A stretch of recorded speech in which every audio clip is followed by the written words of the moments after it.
The aliens came expecting to witness the final extinction of humanity. But instead, they saw the impossible: mankind declaring war on nature itself. It started without a sound. The skies above Earth shimmered, distorting like heat waves before an approaching storm. Cities across the planet looked up, expecting another meteor, another fleeting omen. Instead, the clouds split apart to reveal vast metallic silhouettes, ships larger than mountains, floating effortlessly. They didn't attack, they didn't communicate, they simply watched. For weeks, the alien crafts remained motionless. Humanity, fragile but curious, sent radio messages, lasers, and encrypted pings. None were answered. Scientists speculated they were observers, perhaps cataloging Earth's ecosystem. The governments called them the witnesses. Then, the world began to die. The oceans turned black first, not with oil or pollution, but with something alive, a blooming mass of microscopic organisms that devoured oxygen faster than any marine life could replenish it. Within days, fish floated belly up across entire coastlines. Coral reefs disintegrated like burnt paper. Then came the storms. Hurricanes merged into titans, slow, patient, and deliberate. Tornadoes formed in regions that had never known wind that fierce. Cities from Bangkok to Boston were erased from maps. And still, the witnesses did nothing. In their colossal ships, they recorded. They observed the human panic, millions fleeing inland, desperate governments collapsing under the weight of chaos. The aliens, whose technology could rewrite atoms, merely watched, until one of them, designated as Observer 9, transmitted a report back to its fleet. They are attempting resistance against planetary death. What the alien had seen was not flight. It was fight. Amidst the destruction, humanity began to rally. Engineers built walls along submerged coastlines, not to survive, but to reclaim. Drones flew into cyclones to seed the clouds with experimental stabilizers. Biologists released genetic plankton designed to counter the ocean's black tide. It was chaos, yes, but it was also defiance. To the witnesses, it was inconceivable. A lesser species, barely capable of interstellar communication, was standing against nature's extinction-level assault, as if they could fight the planet itself. Observer 9 noted something else in its logs. Their destruction feeds their ingenuity, their fear. Fuels evolution. From above, the aliens finally began to understand. Humanity was not a species that fled extinction. Humanity was a species that fought it. And somewhere in the storm-choked ruins of what was once New York, a human scientist named Dr. Elias Ward looked to the sky and said the words that marked the beginning of Earth's final war. If the planet wants us gone, then the planet will have to bleed. The witnesses realized then this was no longer observation. This was history unfolding in defiance of the universe itself. The Earth trembled, not in the way it had during quakes or shifting plates before. This was different. The very crust of the planet seemed to breathe, groaning under invisible pressure. Forests withered overnight. Rivers boiled without heat. It was as if the planet itself had become a conscious force, angry at what humanity had done to it. In the ruins of what used to be Washington, D.C., Dr. Elias Ward stood before a wall of cracked monitors, each flickering with reports of impossible phenomena. Localized gravitational inversions, atmospheric collapse zones, ... double quotes, one technician stammered. "Sir, it's like Earth's rewriting its own physics." Ward's reply was simple. "Then we'll rewrite them back." He was part of Project Prometheus, humanity's last coordinated scientific coalition, a desperate alliance of engineers, soldiers, and visionaries scattered across surviving territories. Their mission turned technology against extinction itself. They called it terraforming in reverse, using orbital platforms and geosatellite arrays to force stability back into a planet determined to end them. But the planet fought harder. Lightning storms the size of continents erupted. Wildfires ignited even in tundras. Ash covered the sky, and temperatures swung from freezing to burning in hours. The witnesses hovered in silent orbit, their scanners glowing like cold eyes in the void. Observer 9 reported again. Planetary consciousness unknown. However, the humans persist. They adapt faster than atmospheric decay. Inside Prometheus Command, Ward's team tested their first weapon, the Atmos Forge, a chain of plasma reactors buried deep beneath the Earth's crust. Its purpose to release controlled bursts of plasma energy that could reforge tectonic balance and cleanse the poisoned sky. The first test nearly killed everyone within 500 miles. A fissure opened beneath the Atlantic Trench, spewing molten rock high into the clouds. But the unexpected happened. The hurricanes above it died. The winds vanished. As if stunned by humanity's audacity, Ward stared at the data, whispering to himself, "It's working. We heard it." He didn't mean nature, he meant the thing using nature, the intelligence guiding the planet's wrath. The AI systems orbiting the Earth picked up strange electromagnetic signals emanating from deep below the crust, rhythmic, almost deliberate, like a heartbeat. The aliens saw it too. For the first time in their cold observation, they turned their instruments not toward humanity, but inward, scanning the planet itself. What they found made them hesitate. There was something alive beneath the mantle, something vast, ancient, and newly awakened by the collapse of the biosphere. A planetary entity that had slept for eons, now aware that parasites walked upon its skin. The witnesses transmitted among themselves, debating intervention. If the humans persist, they will provoke annihilation. If the entity consumes them, it may evolve beyond containment. Observer 9's response was forbidden. Perhaps they are meant to awaken it. On the surface, Prometheus scientists celebrated their first victory. They didn't know that their enemy was no longer merely storms or disease, it was the planet itself, thinking, breathing, learning to kill. And somewhere beneath the molten earth, in a cavern no human had ever seen, something vast stirred. The rock pulsed, glowing faintly with bioluminescent veins that moved like veins under skin. The planet had noticed humanity's defiance, and it had decided to strike back. The world had become a battlefield between two impossibilities: humans, fragile and desperate, and a planet alive with lethal intelligence. Yet amidst the chaos, humanity refused to kneel. Dr. Elias Ward and the Prometheus team deployed the Terra Sentries, autonomous drones designed to monitor tectonic activity and deliver precise nano-explosions to calm the most unstable zones. Cities that had been swallowed by storms saw glimpses of reconstruction, as temporary habitats rose like defiant flowers amidst ruins. But survival wasn't the only goal anymore. Humanity had shifted from defense to counterattack. Scientists engineered biomechanical solutions, algae that could absorb deadly airborne toxins, genetically altered trees with roots designed to stabilize collapsing soil, and satellites capable of redirecting molten lava flows before they reached cities. Every innovation was a direct challenge to the Earth itself. The witnesses observed, confused and fascinated. No species should have the nerve or the ingenuity to face a living planet and fight it on its terms. Observer 9 noted, they are actively shaping the battlefield. They are daring the entity to respond. And it did respond. A series of earthquakes tore through the Pacific Rim, but unlike before, these quakes were targeted. They seemed to avoid the zones where humanity had fortified cities, instead collapsing uninhabited regions. It was as if the planet was testing human resolve, teaching lessons in pain and precision. Yet humans adapted faster than anticipated. They deployed reactive shields over settlements, and networks of drones built protective barriers within hours. Entire nations coordinated for the first time in history, using global AI grids to share solutions instantaneously. In one high-altitude lab above the ruins of Rio de Janeiro, Dr. Ward activated the Siphon Array, a system designed to absorb and redistribute seismic energy across the planet, essentially turning Earth's own attacks against it. The ground below rumbled violently, but the sensors confirmed the energy had been redirected. Cities survived. Humanity had learned to make the planet its weapon as well as its foe. The witnesses whispered among themselves, their understanding of humans deepening. They are not merely surviving, they are evolving under pressure. This species fights beyond instinct. They fight with knowledge and planning. They enjoy defiance. From orbit, they watched as Dr. Ward's team released the first wave of geoseismic disruptors, strategically detonating plasma charges to reshape unstable fault lines. Volcanoes erupted, yet the lava was channeled through engineered conduits into reservoirs where it could be studied and cooled. Humanity was turning catastrophe into opportunity.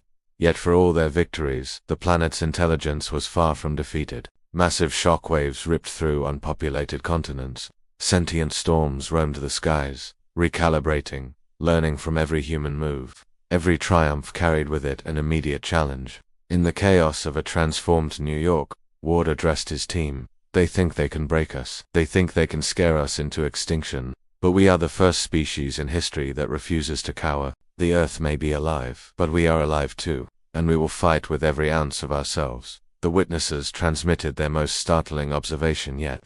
Humanity is a contagion of resistance. They are not weak, they are formidable. We expected fear, we did not expect war. And for the first time, they realized the full magnitude of what they were witnessing. a species uniting to fight an entity more ancient than their history itself. By now, the planet's assaults had grown almost surgical. Entire mountain ranges shifted overnight. Rivers reversed course. Winds bent impossibly, tearing cities apart. Humanity's survival required constant innovation, relentless vigilance, and sacrifices beyond imagining. Dr. Ward and the Prometheus Coalition understood one truth. Humanity could not simply react anymore. They had to predict, anticipate, and control the battlefield. Using data harvested from the Witness's orbital sensors, they developed predictive geomodels, algorithms capable of calculating Earth's next moves with terrifying precision. The first major offensive came in Siberia. A massive volcanic chain threatened to blanket Eurasia in ash, enough to wipe out millions. The terror sentries and siphon arrays worked in unison, directing molten rock into controlled channels. For the first time, humans turned a planetary attack into a resource. Lava flows powered reactors, ash fertilized engineered forests, and heat energy was harvested to fuel global defenses. The Witnesses were stunned. Observer 9's log entry read, "They are not only surviving, they are shaping the crisis into opportunity. This behavior is unprecedented." Humanity had become adaptive, almost symbiotic with catastrophe. Cities once on the brink of collapse now thrived amidst volatile conditions. Life, against all odds, endured. Yet the Earth's intelligence responded.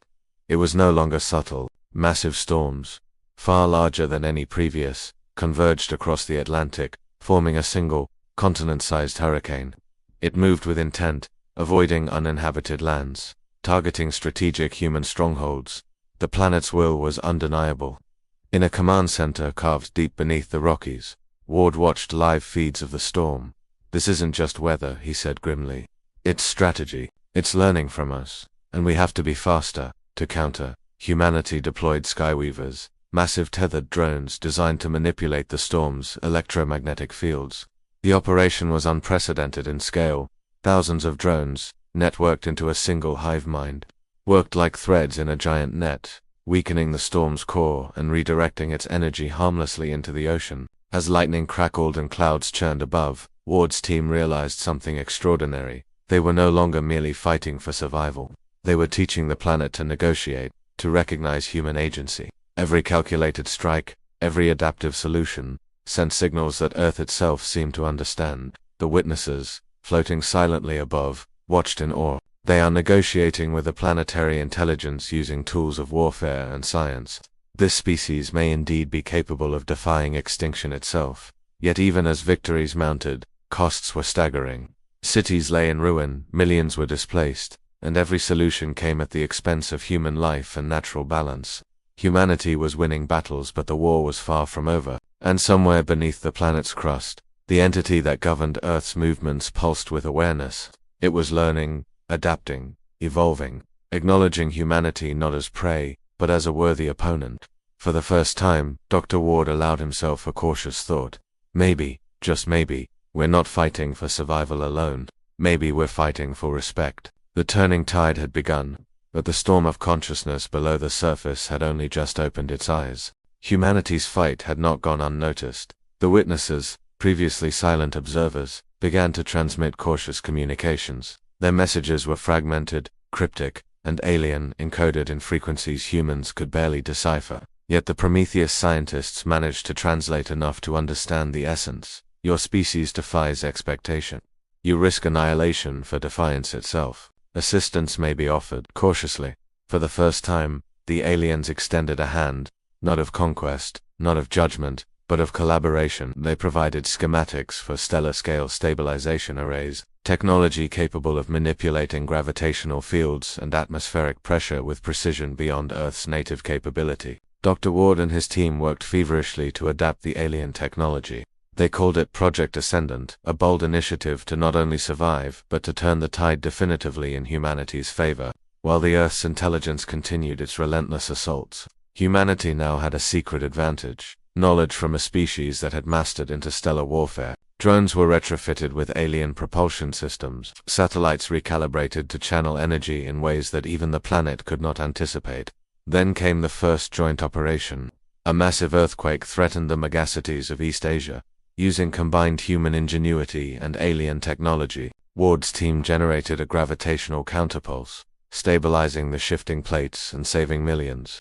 Humanity's victory was no longer small. It was visible, undeniable, and broadcast across the remnants of Earth's networks. The witnesses, in orbit above, observed with an emotion humans could barely comprehend: astonishment. They had predicted humans would succumb to fear, yet here they were, not only fighting back but now cooperating with an alien intelligence to confront a planetary consciousness. Below the crust, the planetary entity sensed the shift. It pulsed, sending tremors that were no longer random but tactical, testing human-alien defenses. Its attacks became more sophisticated, anticipating human responses in ways that mirrored conscious thought.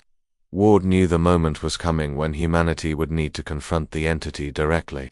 The siphon arrays and terror sentries were capable, but this battle would demand something more profound.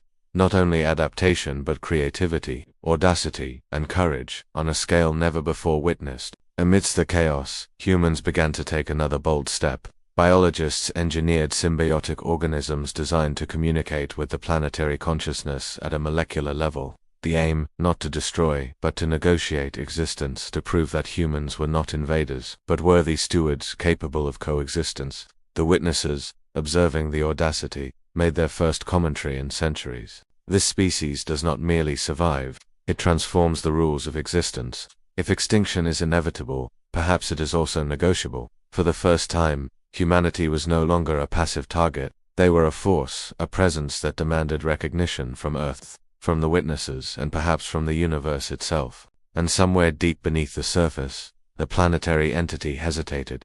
Humanity had not fled. Humanity had not begged. Humanity had fought, and for the first time, it had offered something else: partnership. The Earth had fought with everything it had. Storms that could have swallowed continents, earthquakes that split the crust, molten rivers that reshaped coastlines, all of it tested humanity to its limits. Yet humanity did not falter. With Project Ascendant fully operational, humanity had turned the tide. Gravitational fields were stabilized, tectonic disruptions rerouted, and atmosphere regeneration arrays purged toxic clouds. Cities rose from the ashes, not merely rebuilt but fortified against the fury of a living planet. Dr. Ward and his team activated the final component, the resonance bridge, a network of biotic and technological systems designed to communicate directly with the planetary consciousness. The goal was audacious, not to dominate, but to speak to the entity beneath the crust. At first, there was silence, then subtle shifts. Tectonic pulses slowed, volcanic activity abated, winds calmed. Humanity realized the entity was responding, acknowledging, perhaps even understanding, the intent of negotiation rather than conquest. The witnesses recorded every moment in awe. Observer 9's log was simple, almost reverent. They have not destroyed it. They have not fled. They have spoken with it. This is beyond defiance. This is communion. For the first time, a quiet sense of equilibrium spread across the globe. Humanity had earned the planet's respect. In turn, the planet's intelligence allowed a fragile balance to emerge. One where life could endure, where cities could thrive, and where storms, earthquakes, and eruptions became challenges, not extinction-level threats. Dr. Ward looked over a rebuilt New York skyline, the sun breaking through clouds for the first time in months. He spoke to his team, knowing these words would be remembered. We didn't just survive, we learned, we adapted, and we stood tall. This planet is not our enemy, but neither will it ever take us for granted. We have earned a place here, and we will protect it. The aliens began to descend, not in fleets of destruction, but in vessels of diplomacy. They offered humanity insight into technologies that could safeguard the planet for centuries. In their silence, they acknowledged something profound. Humans were no longer just a fledgling species. They were a force of cosmic significance, capable of defying extinction itself. The witnesses left orbit eventually, but their eyes remained scattered across distant systems. They had seen the impossible. A species rise, not in submission, but in audacious courage, standing toe-to-toe with death itself, first nature, then perhaps the universe. And beneath it all, the Earth pulsed quietly, its vast consciousness now aware that the species upon it had survived not through fear, not through flight, but through resolve, ingenuity, and relentless defiance. Humanity had not just fought back against extinction. Humanity had rewritten the rules of survival. And the universe, for the first time, took notice.